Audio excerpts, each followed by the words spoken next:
Hey guys, Shawn Ziem, the Connection Machine, aka the Insurance Doctor, and the host for the Network Marketing Insider.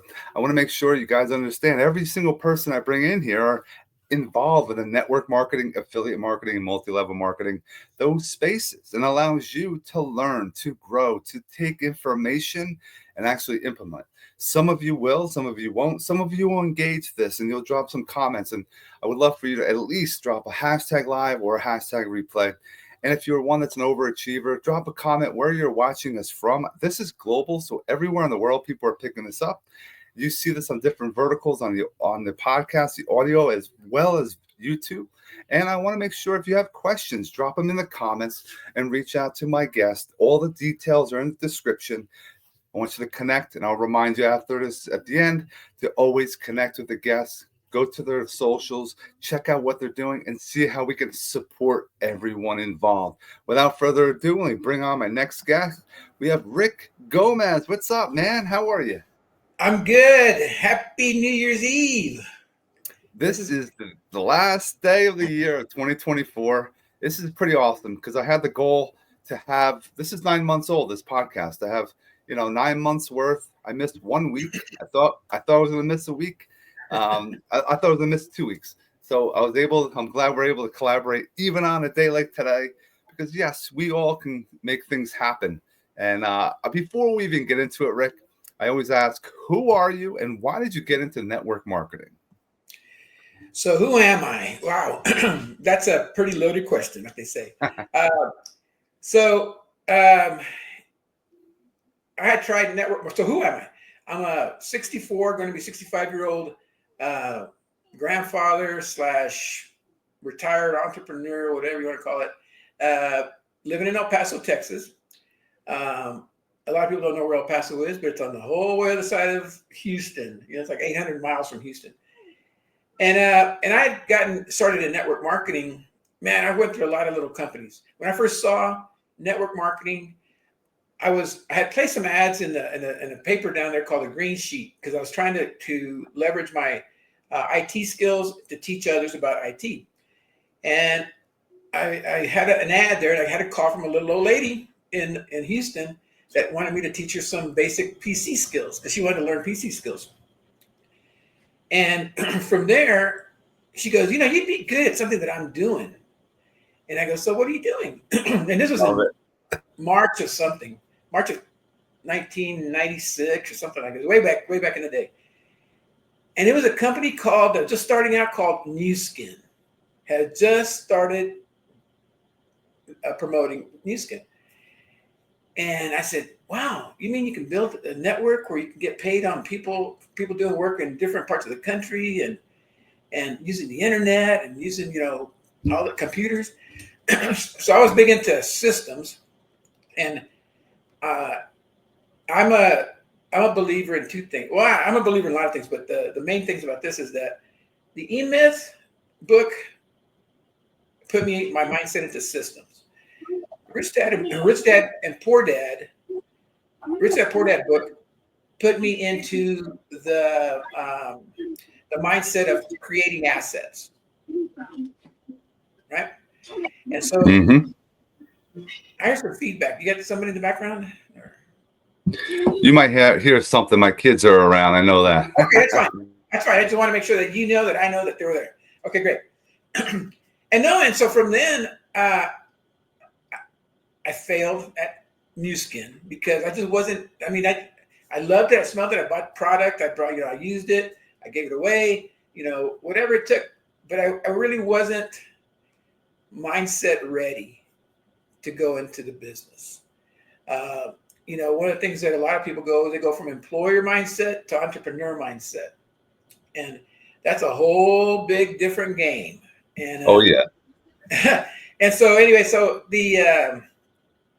I kept poking at it, and I would buy product. I would listen to the motivational stuff. I would, trying to figure out, how am I going to make this thing work? Well, the very first part that I realized was I wasn't ready to make it work because I wasn't ready. I couldn't make it work because I wasn't ready yet. And So, the embarrassment, the, carrying around little bags, back in that time, we were doing the VHS tapes, and I'm going like, how am I going to do all these tapes and stuff? And then, you go through the rejections, you go through the questioning yourself, you go through the, what do they think about me? All that kind of stuff. And so you gotta, because in the corporate world, you're always playing to the crowd or to the leadership. Look at me. I should be in line for the next promotion. Me. Well, in network marketing, you promote yourself. That's right. That's right. You don't wait for everybody else to pat you on the back. You do it. You have to do it. You can do it. And so, with that being said, like I said, I'm a student of everything. So I have a master's, a business MBA, and I always look at stuff as systems. How they work from beginning to end. How can you make it consistent? How can I? And when I give back to the community, how can I make sure that they have the best possible chance of success? And and now with all these little gray hairs that I got here, I have a lot of do's and don'ts, and I'm still doing. Right now I was writing up my year-end letter kind of thing that I was going to post here in a little bit, and a lot of it was about you can't be afraid to make mistakes.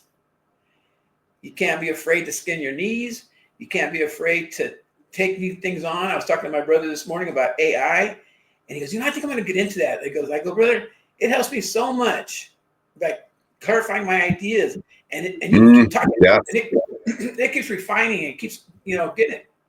And then another friend texted me. He goes, what do you got going on for 2025? I go, AI, buddy, AI. And he goes, I think I'm going to take a look at that too in 2020. I go, okay, great. And so anyway, some of the things that I've learned from my network marketing experience over the past couple of years, and I think I sort of kind of got off the path a little bit. So come March 2010, I turned 50 years old, and I walked into the office, and they go, Rick, we're cutting back, and you're gone. And I just turned 50. I had a daughter that was a junior in high school. She had ideas and dreams of going to UT in Austin. So all this stuff came through my head, like, wow, all the mindset stuff. How am I going to do that? How are we going to get it done? And at the time, with the company I was with, they were in an expansion mode, and so we expanded into the Northeast, and I helped a lady get started, who helped a couple of other people get started, who helped a couple other people get started. Next thing you know, there's a couple thousand, 3,000 people on the team, and the checks that came in helped me pay for her expenses for college. So she got out of school debt-free, loan-free, and now she's moved, she's going and growing on her own now. But I had a lot of mentors along the way. I remember the conversations I'm having right now with people is I'm telling you, I can tell you the secret to everything, but until you're ready to say, I'm going to listen to that, I wasn't coachable. And so, my message to people, so I always use my brother as an example, because he's the first one to throw up the, well, what if, and what if, and what if? And so I try to tell him, well, what if, so, you know how to handle problems, when you're out on your job. And so, anyway, so I was real lucky to get sponsored by a great guy named Jerry Scribner, who gets mentored by Tom Big Al Schreider. I became friends with Tom Big Al Schreider, and next thing you know, we're doing different things. And so I believe, so that's who I am. I'm a learner, a grower, personal development, idea generation, systems for sure, mindset, because now I do substitute teaching in the schools here in El Paso, and I get to see these kids. We didn't know what we wanted to do when we grew up. Hell, today I still don't know what I want to do when I grow up. It's true. It's true. You sort of kind of. I always talk about, when they talk about religion, I go, you become the religion of the first person that gets you. You can become a Catholic, a Lutheran, a Latter-day Saints, or whatever. so it's always the first person that gets you, and that's what you are. And so, my family, God bless them, they came from migrant farm workers down in South Texas. They would go up to Minnesota. They got involved with the Lutheran church up there, and then now I went to a Lutheran school down there in McAllen, where I was born. And it's been like I said, it's been a great ride. And the biggest takeaway from all that was learning English or speaking English, because they look at Gomez, they go, "Man, you speak English pretty well." I go, "I don't do perfect, but I try." And then the other part, someone was asking me, "What else did you learn when you were growing up?" And I go, "You know what? Mrs. White's 9th grade typing class on those old Selectric, all electric, and learning how to type gave me the confidence to approach this thing called a computer." Yep. Back in the 80s, and learn how to type the keyboard. And Lotus 1-2-3 was my first program that I worked with, and that started the whole process. And it's been a never-ending learning process. I always tell everybody, if you're around a baby, you have to pay attention. Don't look at them. Every minute that they're awake until they start walking, they're looking for ways to learn, grow, do, move another muscle, move an arm. And that's how we are. We're learning machines. And there's a guy on my Facebook. I forget his name. Anyway, he just had a brand new baby, and I've been following, and he's been putting stuff on there every day about what his baby's doing. His last name is Kufalis. But anyway, long story short is that it's exactly what you have to do. You have to treat yourself as a baby and learn one thing. Master that, go to the next thing. And it's all little steps and increments, because we forget that that's the way we learn. It doesn't matter. It doesn't matter that you're 65. It doesn't matter that you're 18. Everybody learns the same. It's little by little. I love that you said that, because a lot of people, I went to college, or I finished high school, or I finished college, and that's it. And there's a lot of information I want to bring back to everyone that's watching, but I want to make sure that people understand, yes, we should always be in that growth mindset. We should always try to pick up, because our brain is a muscle. And if you don't work your muscles, it's not going to continue growing. And I agree. I have a 2-year-old, I have a 4-year-old, a 6-year-old, and I have an 18-year-old. It's a big year this year. But that's what keeps everyone's like, "You're crazy having more kids." I'm 48 years old. And I had my son 2 years ago, and it's like, oh my God, I'm 46. This is crazy. But it also allows you to take a moment to be in the moment, really be in the moment. Present. And before, a lot of people they work so they can, have all the money in the world. Money's not important to me. Money comes to me all the time. Mm-hmm. My time with my kids and my wife, that's the important thing that I want people to understand too. And network marketing, affiliate marketing, multi-level marketing, whatever people are involved in, allows you, yes, in the world that we're in, you might lose your job. Like Rick was saying, what happened when he was 50 years old. You have to have other legs of income, other funnels of income. Like, I'm a full-time teacher. I have an insurance brokerage. I'm an insurance agent. I have my podcast, and I have my network marketing that I do.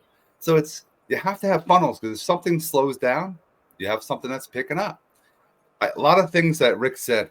I like how systems are key. I want to key in on this with this episode in a moment. The E-Myth book, always finding books that are going to be able to resonate and you can apply. It's back there. You had failure. Everyone has failure. You have to reflect on that failure so you can learn. Goes back to that mindset. I agree with you with personal development, making sure you deal with. We talked about rejection. We all have it. No matter what business you're in, you should be in network marketing so you can feel that and know how to get over rejection, because it's everywhere. People are going to say no. You got to be able to go over and answer those objections, and then having mentors. You could have mentors that are live in person that you have conversations with, or those books that you read can be people that are in the past that you learn from and you're actually applying. So amazing stuff. And it's if you're just tuning in, you have to stick with us because you're going to learn things. Don't just sit there and listen. Actually, I wrote stuff down. That's another thing. People, you got to write things down when you're listening to others so you can learn and reflect. So I want to go back to what is, and I love this. People are like, I can't tell people what I do. It's going to mess up my business. Nobody will follow whatever we talk about today. I will, because that's the way I am. I like to learn. But majority of people will not go step by step by step by step. They try to skip. They go from 1 to 5, 1 to 10, and they're like, well, oh, no kidding, because all the other steps have to be applied for it to work. So talk about systems, please, Rick. So in my working career, I worked for a little company called Shell Oil Company, and based out of Houston. Their big claim to fame was they had to processize everything because they knew they couldn't get the same results if everybody was doing different things, and so they hyped on us all the time about having a workday schedule. Every day had a day had an activity that had to get done. And so I learned a lot about scheduling and inputs, processes and outputs. I learned a lot about change management because people, every year they were putting money into new systems. So we were starting in what they call System 38s way back in the day in 1980s. And then they got to the computers in the 90s, or PCs, personal computers. And then they went to the SAPs of the world, and they went into the last one they were using is well, all I can say is they kept up with the times. And if you didn't keep up with the times, I loved anytime there was a change because I knew that there was going to be 80% of people that weren't going to change.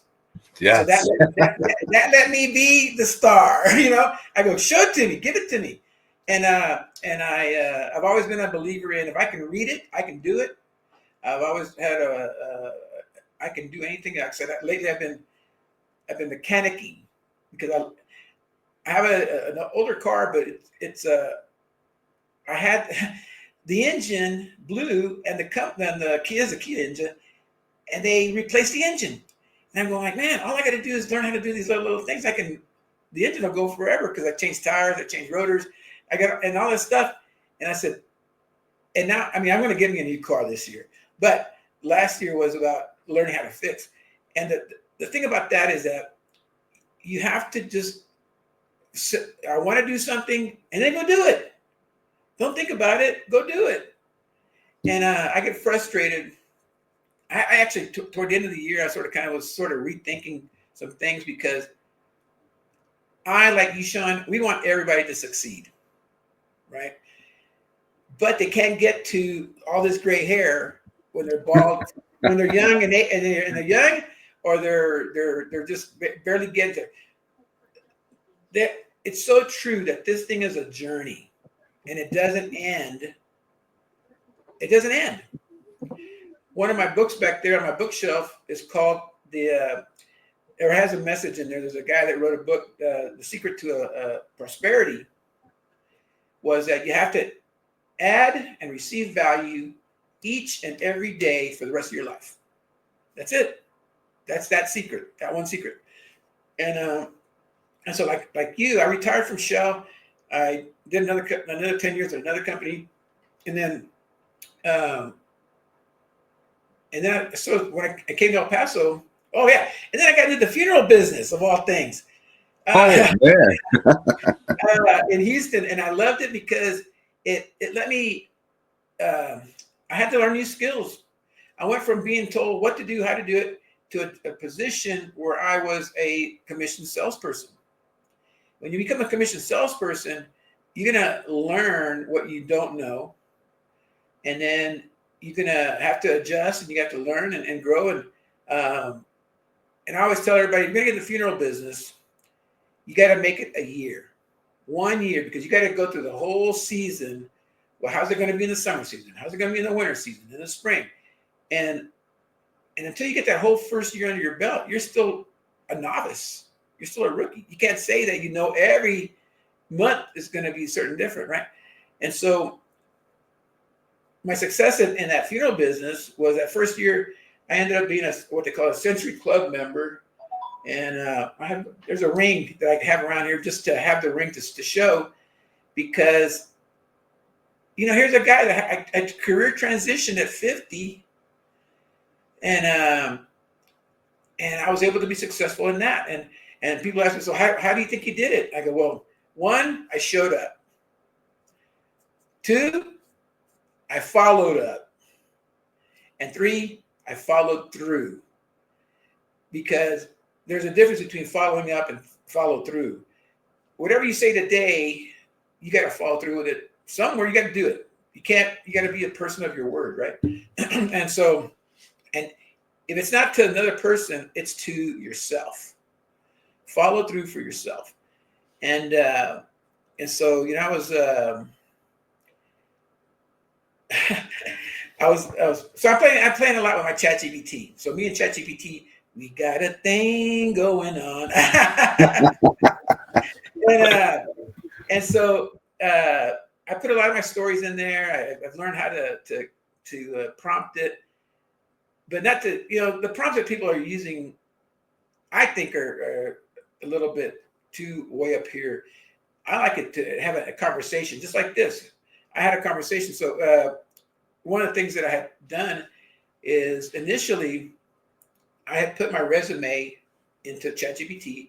I go, analyze his resume, not to recreate it or redo it, and tell me what you think my top interests, what am I into? Because a lot of times people don't know what they're into. And until somebody points out, well, you're good at organizing, you're good at this, you're good at that. I go, oh, well, you're right. And so then you can focus on, I'm going to be doing this. So systems came from, from my work days for sure, is about input. Good input is good output. Bad input is bad output. Right? I agree with that. And so I had a friend, I still have a friend, and I pick up stuff all the time from other people. So none of this stuff that I'm doing, like they say, is not mine. It's something I picked up that I said, you know what, that's useful. And this one friend of mine, his name's Steve. He's an engineer at a company that tests for in the oil industry. They want to have those assets they build last for a long time, right?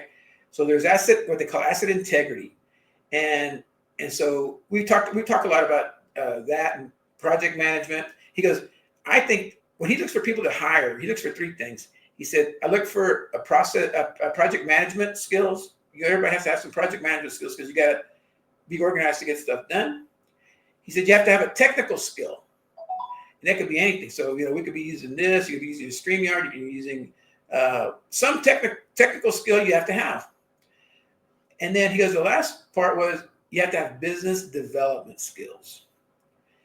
Because we talk in the industry, engineers back in the day, they would get assigned projects and they would go to work. Head down, go to work. Yep. And all of a sudden, they said, you know what? You need to go find your own work. So they had to connect with other companies that could use our services and all that kind of stuff, right? So that they had to go become their own salesman for their services. And to this day, a lot of them didn't make the change because they were engineers. They weren't salesmen or sales managers or developers, business developers. And so that was always in my head too to share, is that it's simple. You have three things you got to do: is find your technical skill, hone up your business development skills, and what was the other one? The other one was whatever it was, technical, business. Oh, project management. Oh, I can forget about project management. I mean, there's so many things that got to get done on a daily basis in network marketing. In addition to your teaching, in addition to my substitute teaching, in addition to my taking care of, I call them my rent-a-grand kids because they're not mine, they're one of my neighbors and I've grown up with them. So there's a lot of little things to do, but you have to And Jeff and I we're buddies, and Jeff was telling me about. I said, yeah, we got to put all that stuff in the nick and crannies of our day, you know. And so I was telling my brother, I was watching a show yesterday, and the name escapes me, but this one mentor was telling this one kid that he goes, if something's important enough, you have to take something away that's taken away from you doing that thing. And the little boy, or he's a teenager, he was late to appointments. He was late to work. He was late to just doing things and not making his bed, making his room up. And after he had that coaching from that mentor, he started looking around in his room, and he saw that his time was taken up by games, video games. And so his mom walked in. She was upset with him because he was just not going down the right path. And all of a sudden she walks in one day, and there's this big old box on the kitchen table, to pawn shop. And it was all his video games, his consoles, his game handlers. And she goes, oh, thank you, Jesus. Thank you, Jesus. And so he made the turn. He figured out, this is taking time away from what I need to be doing. And you have to be willing to give it up. And here's my downfall on this. I always ask people, Shawn, do you play a musical instrument? I am not musically inclined. My wife is. Okay. So back in the day, I guess I was, 16, 15. My dad was a big Al Hirt fan, a Tijuana Brass fan. I don't know, back in the day. And these guys played the trumpet, like they're masters. And I go, I want to play the trumpet. So my dad, hardworking man that he is, he went and bought me a trumpet. He got me a stand. He got me the lessons. But I always celebrate. But the point is, he got the lessons on a Wednesday. On Wednesday afternoon, when a new show was coming out on TV called The Wild Wild West. And he would say, okay, it's time to go. And I go, Dad, come on, The Wild Wild West is coming on. And he goes, well, what do you want to do? You want to learn how to play the trumpet? Or do you want to, watch The Wild Wild West? I go, woof, that's easy. I want to watch The Wild Wild West. And so that's why I don't play an instrument, because I decided to watch The Wild Wild West. I didn't give up my TV time to learn that. And so when my daughter was younger, and we did that dance, she wanted to get out of dance, and I had always believed that dance was always a good thing for her to do to learn math and be part of a team and all that kind of stuff. And she wanted to quit. I go, tough. I already paid. We got to go. And a parenting lesson. You probably agree with this. They'll gripe. The kids will gripe all the way to the front door, but once they're in there, they're having a blast. Yes. And so that's a life lesson, is that everybody that does this work, network marketing, digital marketing, anything to work, they're gonna gripe, and can I say bitch all the way on the show? Yeah, they're gonna bitch all the way until they get involved, they get connected, they become part of a group. And so my message for 2025 is to get those people to learn, to know that those things, that's what's going to happen. There's no unknowns. The whole secret is making the unknown known. And that's what our jobs are, because we've experienced a lot of different things. Now, your situation is different than mine. I only had one daughter, and you have what was it, 4 kids? 4? Yep, 4 kids, 3 daughters and a son. Yeah. And so I go, I don't know what the heck he was thinking. I don't know what he was smoking. But so it's expensive to have kids, and but that's what we're here for. We're here to procreate, to make life better for the world, for us, for our families. So when I've met a lot of people since 2008, 2010, in the network marketing industry, and they're not just friends. I mean, we've shared stories together. We've shared things. We've shared hotel rooms. We've shared vans to drive places, and now we're sharing skills.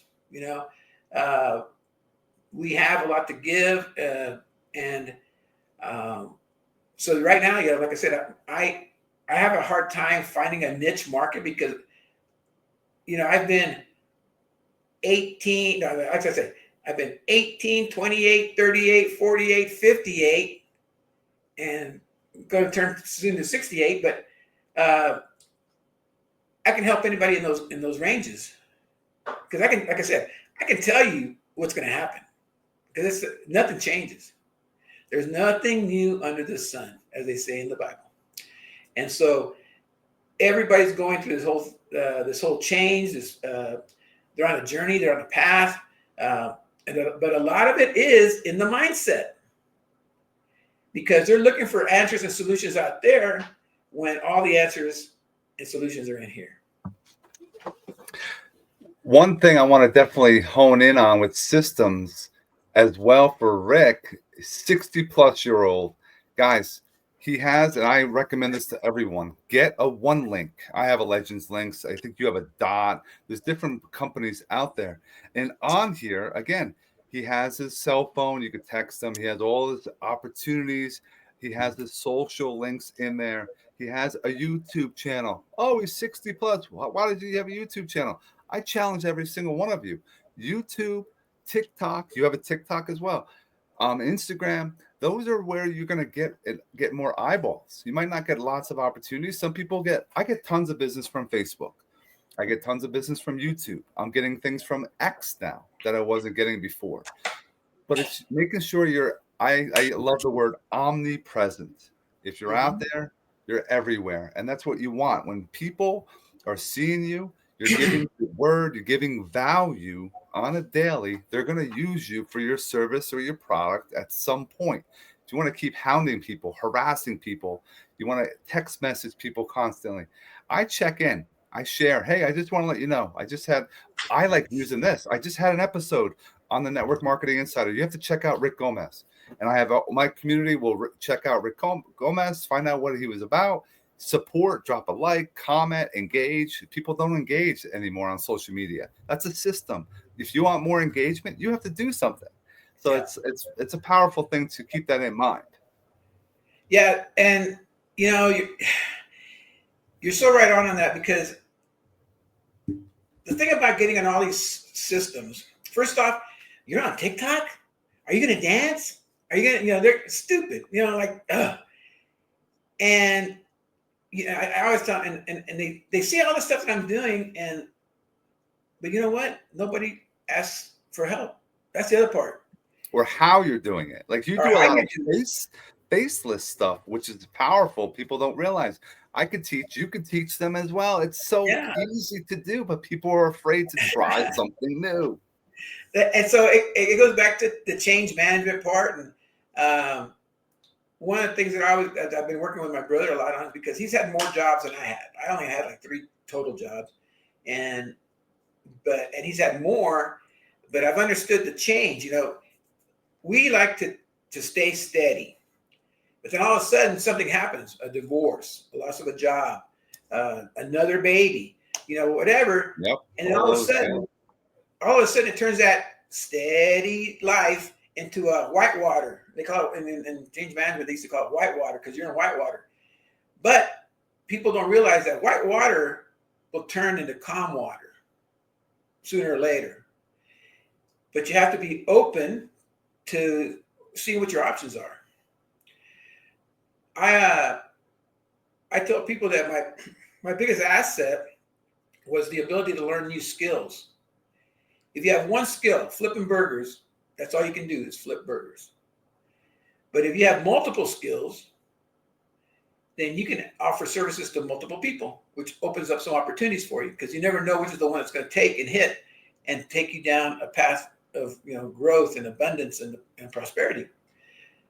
So I used to say that I was the jack of all trades and master of none, but then I found out that there was another side of that poem or that version that but a master of how was it? A master of many is better than a master of one, and so a lot of people don't realize too that you can have breadth of knowledge or depth of knowledge. depth of knowledge are your engineers, your lawyers, the people that chose one career, doctors. That's depth of knowledge. But then there's the rest of us. I tell my high school kids, I go, if what you want to get into doesn't require a license, like your well, first off, if you're going to do a doctor, a lawyer, an accountant, engineer, you have to go to college because that's part of the process, and you can't get your engineering stuff certifications until you get your degrees. So, and I don't want a guy that can't calculate numbers building a building for me that I'm going to go into, or that my family's going to go into. And so they get that. Now they understand what's valuable about doing that. But the other part is, for everybody else, a 2-year degree, a 2-year degree for bookkeeping, a 2-year degree for plumbing, a 2-year degree, just get more educated. When I started substituting in kindergarten because I wanted something, the fastest thing that I can get, so I could get experience in that substitute field. And I would tell the kids, and I love going in there because they're receptive. They're receptive. They want to know how stuff works, And so I would tell them, look, I'm going to be here for today, but your brains are like this. But by the time I get out of here today, your brains are going to be like this, because I'm going to give you some stuff that we're going to laugh. We're going to, I'm going to challenge you. I'm going to help you, get out there and help you. And I go, and just like you go from the kindergarten, where do you go next? First grade. And then where do you go after first grade? Second grade. And where do you go after second grade? Third grade. And, and then all the way to high school. And then they don't like that because they go, oh, we got to go all that school? I go, yeah. But I said, that's the point, is that's why you keep coming back to school, because your brain and your mind is growing, and you're getting more experiences, and you're getting to challenge yourself about what you can do, what you want to do, and what you don't want to do. And so, sometimes I see these kids in the mall or over here at the restaurants locally, and Mr. Gomez, how you doing? And that's a good feeling that you had an impact on a couple of kids, right? And so it's the same thing with adults, except adults are a little bit harder on themselves. And I had wrote down that the note was that we learn how to, and this I took away from Big Al, from Tom Schreider. He goes, we all learn how to drive. We all learn how to have families. We all learn how to, use computers and smartphones. You can certainly learn a system that can help you better your life, right? And so, like I said, when I talk to guys like Jeff or my younger peers, right, they go, Rick, we know you already know this, but we're going to say it anyway. I go, no, you go ahead and give me your insight. What was your aha that you got? And so a lot of this is, and again, the hard part is that I feel like I don't know everything, but what I do know matters. Because there's junk stuff out there that I don't know or even care about. But there's stuff out there that I know from, having a family, raising kids, handling adversity, change, all that kind of stuff. I do know that. And I remember I was going back to what you said. When you get on this, you can invite 100 people, and you know how many people would come on this podcast? Very few. They wouldn't do the interview. They wouldn't know what to say. It's very true. A lot of people have that fear. There's a fear. That's the problem. And like, what am I going to look like? What am I going to sound like? But the number one thing that people buy, they don't buy your product. They buy you. They buy your knowledge, your skills, experience. They buy what you can help them with. And so, and with that being said, that you have to value your knowledge. So, one of my programs is a high dollar ticket thing, and I always tell them, I go, you're going to pay the $900. I go for two reasons. One, it puts you at the top of the comp plan. You're all of a sudden you can sell all the products, or you can but you can make $900 a day. And I said, but at the same time, that course comes with me attached. There's a lot of other people attached, but you got me and all my experiences and all my skills and all my gray hairs. You have them, but I'm not going to do the work for you. That's the problem.